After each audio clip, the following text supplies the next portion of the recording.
Hello friends, welcome to library science classes by Preeti. कैसे हैं आप सभी? आशा करती हूँ आप सभी अच्छे होंगे। तो आज के वीडियो में हमारा टॉपिक है कोलोन क्लासिफिकेशन स्कीम क्या है। तो यदि आप मेरे चैनल पे नए हैं तो प्लीज मेरे चैनल को सब्सक्राइब कर लीजिएगा और बेल आइकन को प्रेस कर लीजिएगा ताकि चैनल पे आने वाले वीडियो का नोटिफिकेशन आपको मिलता रहे। तो चलिए वीडियो को शुरू करते हैं और बात करते हैं कोलोन क्लासिफिकेशन स्कीम क्या है।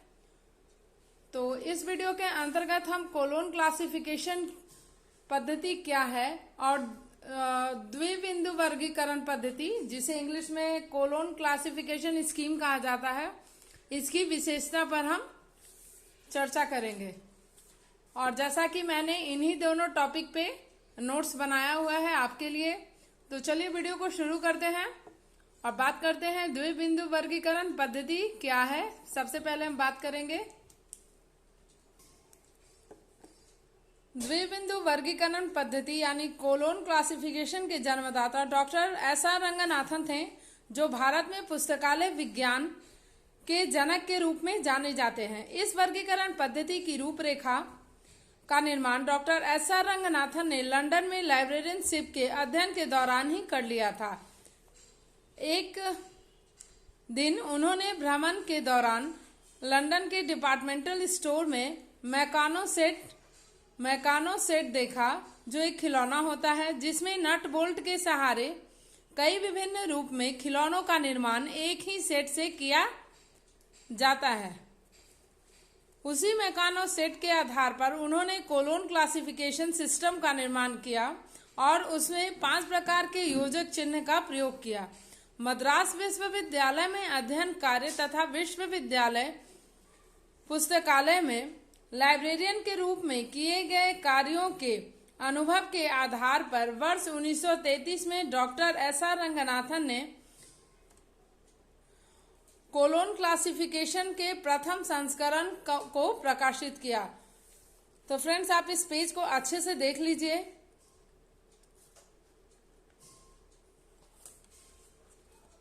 बहुत सारे फ्रेंड्स का ये शिकायत है कि वीडियो में उन्हें अच्छे से नोट्स में क्या लिखा है नहीं समझ में आता है। तो मैं वीडियो को थोड़ी देर यहाँ पे रोक रही हूँ और प्लीज आप इसे अच्छे से नोट कर लीजिए।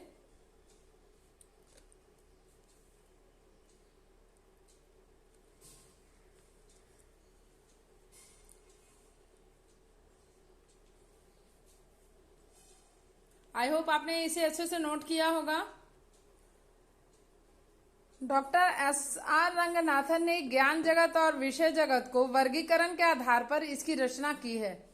इसकी रचना करते हुए सबसे पहले यह पाया कि किसी भी विषय के मूल रूप से 5 पक्ष personality, matter, energy, space and time अर्थात PMAST के आधार पर दर्शाया जा सकता है।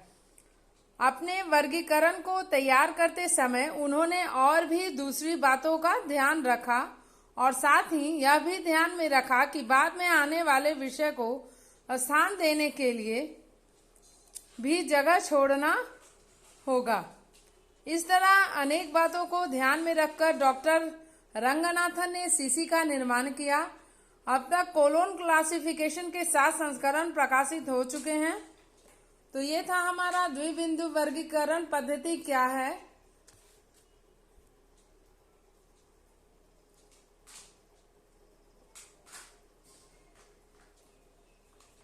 तो देखिए, यहाँ पे मैंने आपको अभी बताया कि कोलोन क्लासिफिकेशन के 7 संस्करण प्रकाशित हो चुके हैं।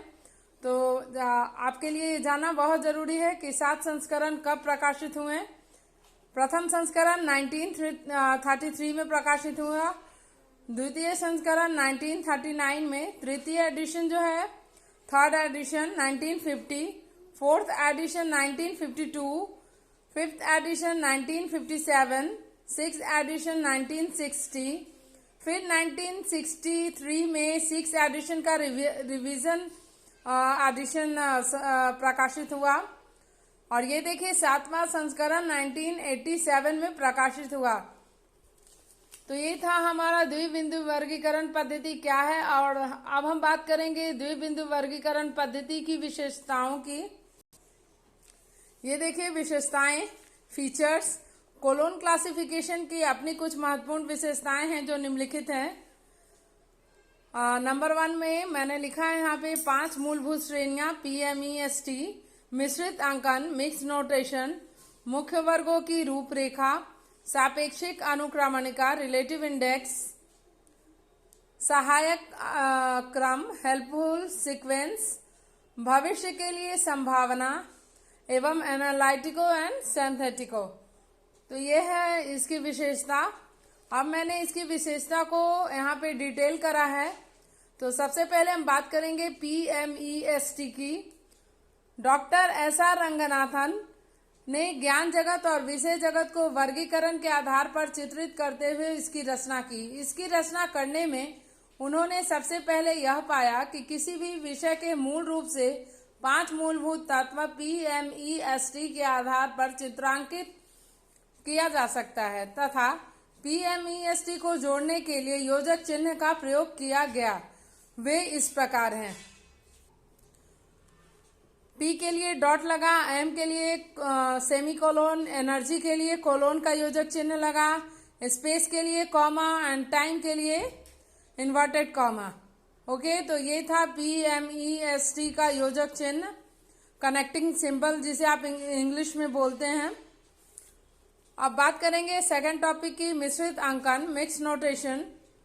कोलोन क्लासिफिकेशन में शुद्ध अंकन अर्थात एक तरह के अंकन का प्रयोग नहीं करके कई तरह के अंकनों का प्रयोग किया गया है, यानी मिश्रित अंकन का प्रयोग किया गया है।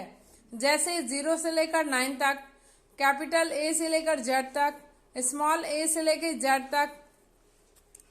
अन्य चिन्ह भी हैं जैसे कोलोन है, सेमी कोलोन है, इन्वर्टेड कॉमा है, डॉट है, एरो है। बहुत तरह की इसमें इंडिकेटर का भी यूज किया गया है। तो यह शुद्ध अंकन से ज्यादा जटिल होता है एवं अत्यधिक उपयोगी भी होता है। मुख्य वर्गों की रूपरेखा। सीसी में संपूर्ण ज्ञान जगत को विभाजित करने के लिए पॉलीकोटोनी विधि का प्रयोग किया गया है, यानी पॉलीकोटोनी यानी बहु वर्गों में विभाजन। डीडीसी में डेकाकोटोनी का विधि का यूज किया गया है, डेकाकोटोमी स्कीम का, जिसे 10 वर्गों का मुख्य विभाजन बोलते हैं, लेकिन इसमें बहु वर्गों का विभाजन का यूज हुआ है। इसमें सभी विषयों को कैपिटल A to Z तक के अलग अलग लेटर्स को अलग अलग विषयों के लिए दर्शाया गया है। जैसे देखिए A लेटर यूज किया गया है नेचुरल साइंस के लिए, B यूज किया गया है मैथमेटिक्स, C यूज किया गया है फिजिक्स के लिए, D यूज किया गया है इंजीनियरिंग के लिए, E यूज किया गया है केमिस्ट्री के लिए। इसी तरह और भी अलग अलग लेटर्स का यूज अलग अलग सब्जेक्ट को दर्शाता है। अब देखिए बात करेंगे सहायक क्रम की। कोलोन क्लासिफिकेशन के अंतर्गत विषयों को सहायक क्रम प्रदान करते हुए सजाया गया है। इस प्रकार डीडीसी से सीसी अधिक स्मृति सहायक पद्धति है। अब बात करेंगे सापेक्षिक अनुक्रमणिका। सीसी में एक विशेष प्रकार का इंडेक्स का प्रयोग किया गया है जिसको सब्जेक्ट इंडेक्स कहा जाता है, जिसमें समस्त विषयों के पर्यायवाची शब्द का भी प्रयोग किया गया है, जिससे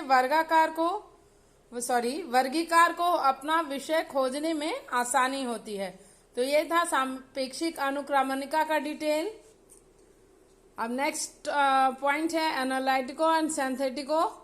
इस पद्धति की जन्मदाता डॉक्टर SR रंगनाथन ने एनालिटिको सिंथेटिको स्कीम को इस पद्धति का आधार बनाया। इस पद्धति में क्लास नंबर बनाने के लिए पहले कौन सा विषय का क्लास नंबर बनाया जाएगा, इसका विश्लेषण किया जाएगा, यानी एनालिसिस करेंगे हम कि किसी भी टाइटल का कि किस सब्जेक्ट का क्लास नंबर बनेगा। फिर उसे संश्लेषण कर यानी सिंथेटिक जिसे हम कहते हैं कर क्लास नंबर बनाया जाएगा। यानी पहले हम खोजेंगे, पहले हम विश्लेषण करेंगे और फिर उसको खोजकर क्लास नंबर बनाएंगे उस विषय को। अब लास्ट पॉइंट है भविष्य के लिए संभावना। कोलोन क्लासिफिकेशन एक ऐसी पद्धति है जिसमें एक्स्ट्रापोलेशन और इंटरपोलेशन की मदद से अरे और चेन लेते हुए भविष्य में आने वाले विषयों को समाहित कर लेने का पूरा रास्ता प्रदान किया गया है। तो फ्रेंड्स, ये था हमारा कोलोन क्लासिफिकेशन पद्धति क्या है और इसके फीचर्स क्या है के ऊपर वीडियो बनाया गया नोट्स है। तो आप प्लीज़ हमें कमेंट्स में ज़रूर बताइएगा कि आज का वीडियो हमारा कैसा लगा हो, और कमेंट्स में हमें ये भी बताइएगा कि आपको कौन से टॉपिक पे वीडियो चाहिए।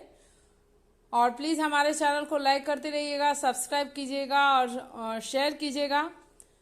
फिर मिलेंगे एक नए वीडियो में एक नए टॉपिक के साथ। तब तक के लिए बाय बाय, थैंक यू।